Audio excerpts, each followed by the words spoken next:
Sir நீங்க ஒரு விஷயம் பண்ணிருக்கீங்க சார். பொண்ணு வந்து மாப்பிள்ளைக்கு வந்து தாலி கட்டுறாங்க சார், சரிங்களா? இது தமிழோட கலாச்சாரத்துக்கு எதிரானது, சரிங்களா? அதை வந்து நீங்க எப்படி சார் வந்து ரிவீல் பண்ணலாம் சார்? அதான் சார், இப்போ ஒரு கட்டம் வரைக்கும் வந்து கல்யாணம் ஆன ஹஸ்பண்ட் செத்துட்டா அந்த பொண்ணு வந்து ஒயிட் ட்ரெஸ் தான் போடணும் அப்படின்றது நம்ம கலாச்சாரமா இருந்தது. ஒரு பாயிண்ட்க்கு அப்புறம் அது மாறுச்சுல.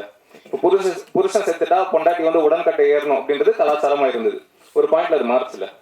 அப்போ ஏன் பொண்ணுங்க மட்டும் தான் தாலி கட்டிக்கணும் அப்படின்றது ஏன் அப்ப வந்து தமிழோட கலாச்சாரத்தை மாத்த போறீங்களா? ஏன்னா இப்பவே வந்து இருங்க, இப்பவே வந்து 33% கொடுத்ததுனாலயே வந்து அவங்க என்ன சொல்றாங்க, இன்னும் 1% வேணும்னு கேக்குறாங்க. இப்ப தாலின்னு ஒரு விஷயம் வருது, அதனாலதான் வந்து பெண்கள் வந்து குடும்ப பெண்கள் சொல்றேன், குடும்ப பெண்கள் அவங்க வந்து ஈக்குவாலிட்டி இருங்க சார். ஓகே, நீங்க சொல்ற ஈக்குவாலிட்டி எல்லாமே சரிதான் சார். இப்ப குடும்ப பெண்கள் வந்து அவங்களோட ஒரு பிராண்ட் என்னன்னா